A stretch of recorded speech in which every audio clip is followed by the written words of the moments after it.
Hey guys, welcome to DocTalk. Dr. Dan Thomson here with Dr. Steve Insley. We're in the toxicology laboratory here at Kansas State University. Gonna have a show. We're gonna talk about water quality and where you send your samples to Dr. Insley.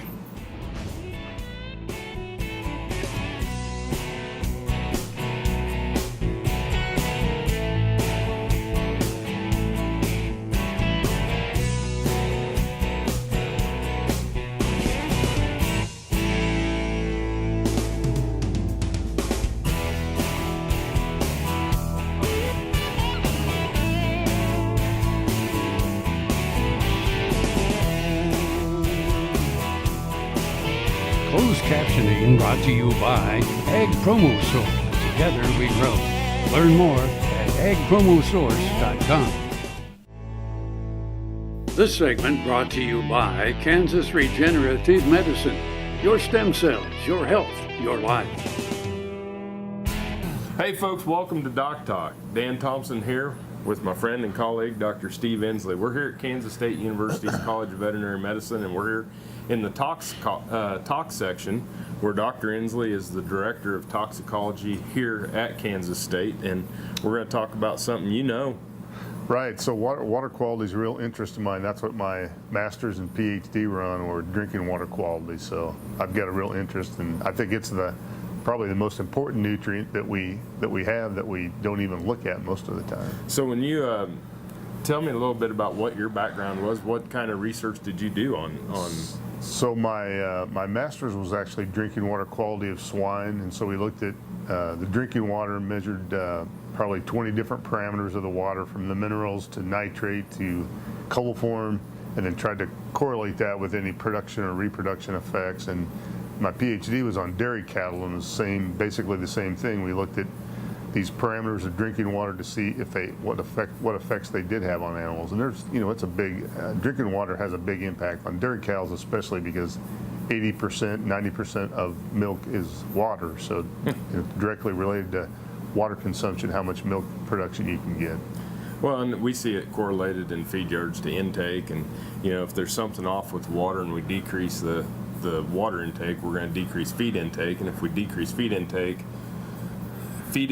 is to a feedlot manager as airspeed is to a pilot. Right. Very, exactly. very important. So exactly. Fine tuning that. But what are some of the common issues we see with water, or things that are why we would be sampling? So the number one issue really in feedlot situations is usually sulfur content, or the sulfate content of the water, because with DDGs being a large component of our diets, there's a lot of sulfur, sulfur issues with our diets. So we need to make sure we know what the drinking water is, because the impact is really total dietary sulfate, which includes the water and the diet. So we, at a minimum, we need to know what the water sulfate, drinking water sulfate is. What are some of the other things that you see out there with like outside cattle and things like that, as the samples tend to roll into the lab?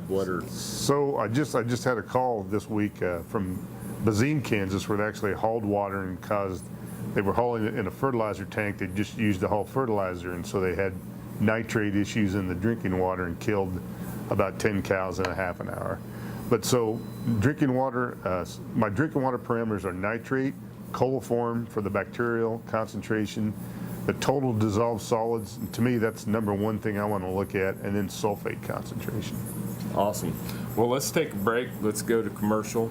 When we come back, we're going to talk a little bit about what kind of samples we're going to take, what time of year, many different things that you need to know about water quality for your animals, here with Dr. Steve Insley, Kansas State University Toxicology.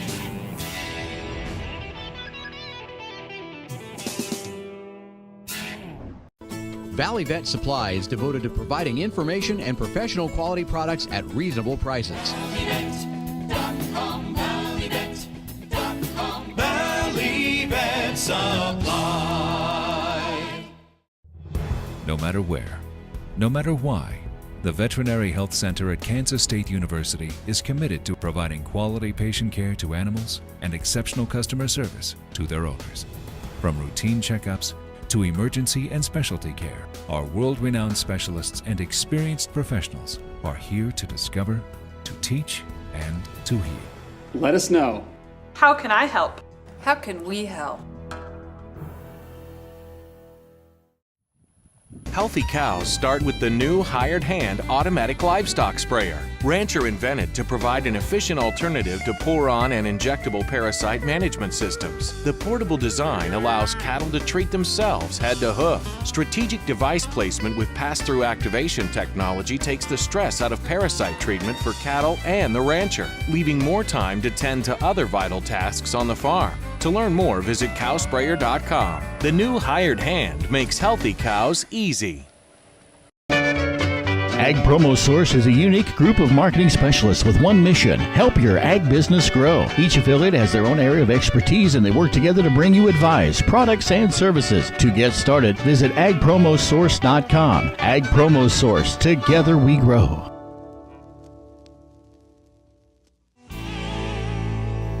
This segment brought to you by Santa Fe Trail Meats in Overbrook. Visit us online at sftmeats.com.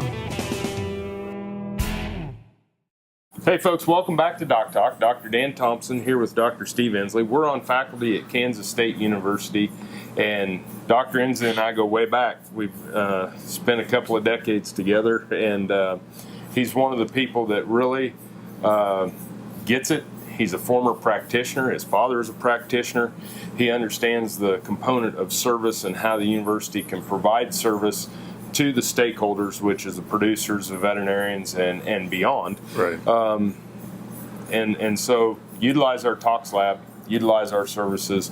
That's why we took these jobs, is to come in here and serve. Now, when we're talking about water, you've got a container here. So pretty big container. It is. So It's bigger than I thought it'd be. right. A lot of times, sample size is critical. If I can get 500 mils, that way I can have enough. If I've got to redo a test, or I have enough sample that we can do it with. If I get 10 mils in a tube, that's usually, we can do it with that small amount. But I'd like to have a 500 mil size, and so this is kind of typical of what I would like.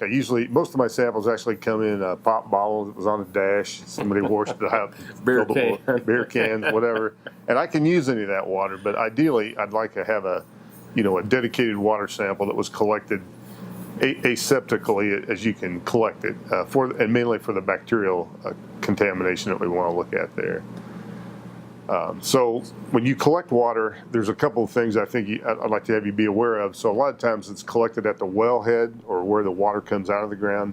So typically I like to collect it where the animals drink, because I want to see when it goes through the water distribution system what is actually there when the animals drink. So go to the drinking water device and try to collect put gloves on, try to collect an aseptic sample, get it on ice, get it submitted that same day if you can, because ideally within 24 hours and when you collected it is when we like to get it on a plate so we can see what the coliform concentration is, and that's the most accurate way to do that. And coliforms would be E. coli. Right. So fecal coliforms are what EPA has. That's their way to look at a standard method to look at bacterial contamination of water, and so that's the test we use. And standard methods say we need to collect it and get it on the plate within 24 hours for the most accurate result. Yeah, Dad and I got done working calves when I was in high school. Went over to the old pump handle well, and they had the ladle on there. Oh yeah. And boy, that was some good water, cold, and all that. And we were drinking it down. And the rancher came out and said, "Y'all aren't drinking out of that well, are you?" And we said, "Sure are. It's good water." He opened it up, and there were a dead rats and cats and different things floating in it. So probably pretty high coliform count. Right. Well, luckily we survived. Yeah, luckily animals can tolerate really poor water quality. That's why we get away with a lot. But if we can, give them the best water that we have available, that's the ideal situation that we want to try to get to. Okay, so we're going to take 500 mils. We're going to try to keep contamination out. Wear gloves if you can, not because you're afraid of the water, but you don't want to get stuff off your hands into it, right? Exactly. And then you said put it on ice. If you can put it on ice, just to keep it chilled. Doesn't need to be frozen, but keep it on ice ideally, and then get it in a box, get it in the lab that same day that you collect it. So, don't collect it on a Friday. Try to get it during the week when you can get it to the veterinary clinic and get it in the, on ship that same day so we have it the next day. So perfect. Leads us right to a break, folks. Great information. Summer coming up. Get your water tested. More with Dr. Steve Insley after these messages.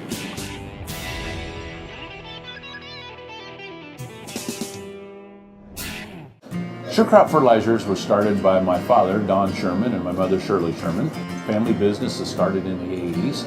We predominantly focus on plant nutrients and what we can do to give growers better responses with the fertilizer dollars that they do, and what we can do to make those things work better for the grower. We're based out of Seneca, Kansas. We work with growers in their soil analysis to figure out what they need, and then we can put those in a blend that gives them the best results, and so that we can deliver that direct to their farm so that they have those nutrients where they need them, when they need them, and so that they can apply them in a manner that's very efficient to them and works well in their planting systems and what they're doing. Sure Crop Fertilizers has been around for a long time. We always say we're big enough to take care of everything you need, but we're small enough to do it quickly. You can get a hold of us at 1-800-635-4743. Our website is surecropfertilizers.com, and you can always email me at Corey@surecropfertilizers.com, and with any questions you have, we'll be glad to answer it and work with you. As fourth-generation farmers themselves, Heinen Brothers Ag Service understands the risk and rewards of farming. So when it comes to quality aerial and ground application, fertilizer, ag chemicals, and anhydrous ammonia, call Heinen Brothers Ag today, 800-760-4964. Did you know long-range planning through the checkoff can help keep your business profitable? To successfully pass on cattle operations from one generation to the next, it's important to promote beef and keep farms and ranches profitable. Your beef checkoff helps do that. We're Jurger's Cattle Company, cow-calf operation primarily with a small replacement heifer operation. We started our operation in 2012, but we expanded on my father-in-law's operation, who started in the 70s, and built off his expertise and his knowledge and have taken and grown it to what it is today. We span about 4 different counties in North and South Carolina, running about 1,000 acres with 350 roughly head of mama cows. My husband and I and my son and my father-in-law operate together. About 2 years ago, we decided to make the switch to become all-natural producers. And what that means is it's a certain standard of quality and life for not only the calves that become part of the food source and the meat itself, but the cows also. Beef checkoff is important for our operation in a twofold way. First is marketing, creating a customer for us. We sell directly to feedlots, but our end game is the consumer. We want to create a product for the consumer that they desire, that they want to go back to the supermarket or steakhouse and they want more beef. Everybody knows the slogan, beef is what's for dinner, but it falls even more than that in that they've raised consumer awareness in quality, which is important to us because we try to focus heavily on our genetics. That's a main component of our operation, and the checkoff has allowed us to do that by promoting a product that's important to the consumer, that it's good quality, it's safe, it's nutritious, and they're gonna want to be return customers.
Clyde Sutton, Ness City, Kansas. lived on this place all my life. About a year and a half ago, got to where I couldn't saddle a horse. The pain was terrible. Read about stem cell. First it wasn't for me, then they started doing neck and back. Went and had it done. As you can see, I saddled a horse. I'm still building fence. Love to shoot a shotgun rifle, and I'm able to participate, not like I used to, but nevertheless I can do the things I used to do, and life is good. This segment brought to you by Kansas Soybean Commission. Progress powered by Kansas farmers. Hey folks, welcome back to DocTalk. Dr. Dan Thomson here with Dr. Steve Ensley, who is the director of our toxicology section at Kansas State University's Veterinary Diagnostic Lab, talking about taking water samples.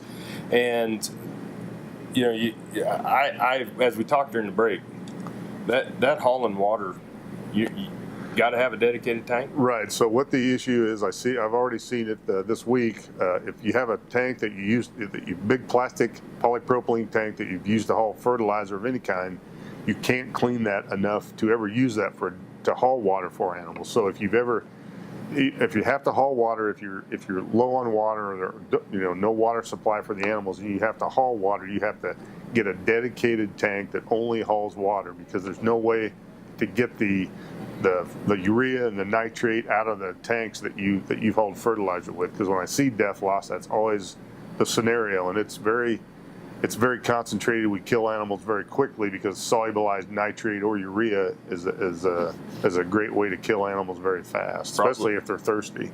Probably if you go to buy a used tank, you might want to ask what somebody used it for to haul. Yeah, they've been using fertilizer. Right. And there's no way, steel tanks, whatever, there's no way you can steam clean or get them clean enough where it's not a risk. And so to eliminate the risk. Could someone buy a tank, fill it up with water, take some samples, send it in and see? Right. And that might be a way to find a cheap tank and test. Right. And that, what about pond water, things like that? What are some things that we need to test for or look for? So ideally, ideally with pond water, we want to try to, if we can, to provide water where animals don't have to go into the pond to drink water, because when they do, we see a lot of fecal contamination and decreases the water quality. So if there's any way that you can punch a hole through the dam to drain water into a tank where they drink out of, that's the ideal situation. But if they're drinking out of the pond, the biggest issue we see now is with blue-green algae. So phosphorus and nitrate, any runoff, especially after a rainfall event, could potentially, this time of year, could cause a bloom, an algae bloom. And algae, when they bloom, they can produce a toxin that's very potent at very small concentration. So if you see anything that looks like paint on the water or any kind of algae bloom is different than the moss that grows, but anything like that, be aware that may be an issue. We may need a water sample to look at. Don't let the cow dog drink it. Right, exactly. Because I've seen cases where a dog swam through the pond, got out on the other side, and fell over and died because they drank the water, and there was the neurotoxin, blue-green algae in there that will immediately kill animals or people. Yeah, pretty important to note. So get your samples, have a dedicated water tank for hauling water. Ponds, we're looking at blue-green algae and trying to have drinker points or something to keep cows out. Right, if you can do that, that's ideal. Perfect. So, we're going to take a break. When we come back, we'll have a wrap-up session here with Dr. Steve Insley at Kansas State University.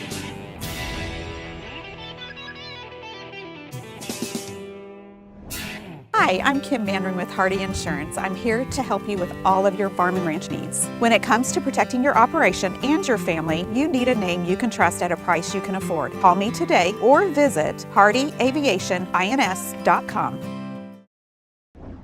Hey folks, thanks for joining me on today's Cattle First Minute as sponsored by Behringer Ingelheim Vet Medica. When we start to think about breeding season and turning bulls out, the one thing I can't emphasize enough is to get a breeding soundness exam done on your bulls before turnout. And some of the things that can happen during the winter, whether it's frostbite in certain areas of the body or that's things that can happen that will cause a bull to become infertile, are things that you need to make sure.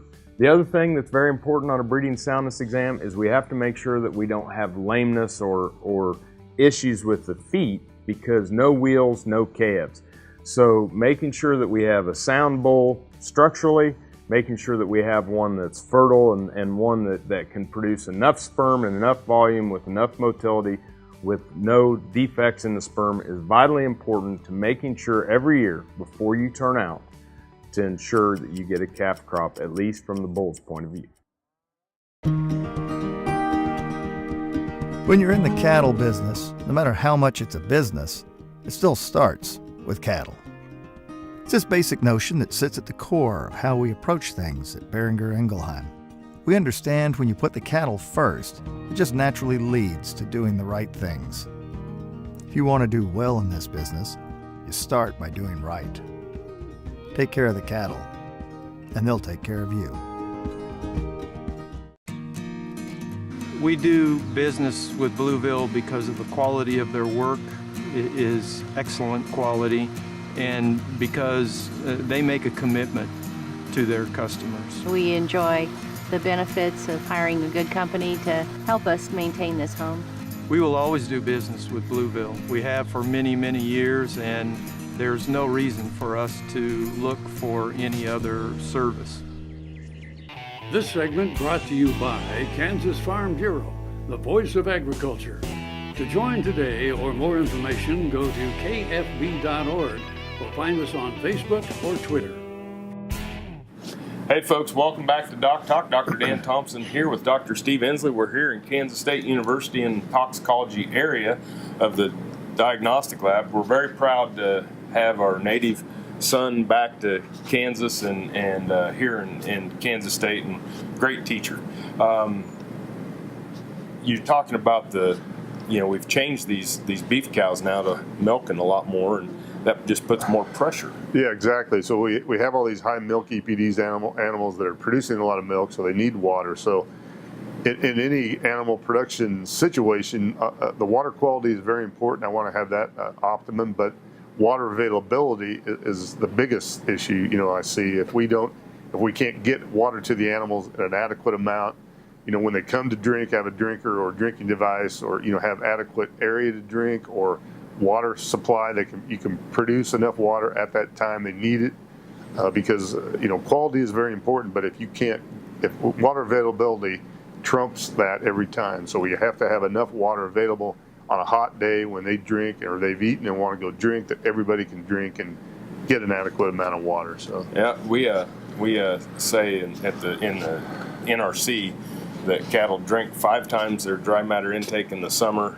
and 3 times their dry matter intake in the fall, winter, and spring.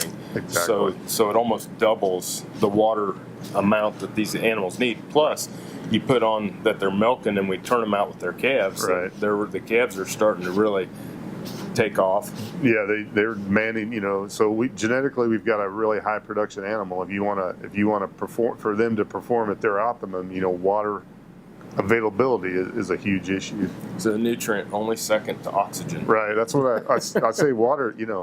The diet's great. But we don't have oxygen or we don't have water secondarily. That's that's going to be a huge impact. So, what times of the year should I take samples? Does it matter? Or? If it's a groundwater or water that comes from below the surface up, that's usually very stable. It doesn't change much even when in droughts. One sample a year usually will or maybe once every 2 years, will probably tell us what the groundwater is. Surface water is totally different. It's dependent on the rainfall and availability. How much is there and the temperature. So, surface water, ponds, creeks, those kinds of things, really need to be sampled when the animals are going to be introduced, so we know what a baseline water quality looks like. And then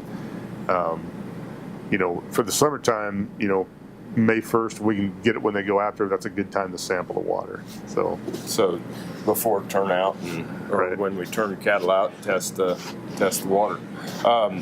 It's been a great show. I appreciate what you do, and it's fun to work with you. Well, thanks. Yeah, water quality, I know I'm kind of, that's a real interest of mine, but I really believe has a big impact, and we just know very little about it. We don't measure it. We don't know it, but one of the biggest things to you could overlook in an operation.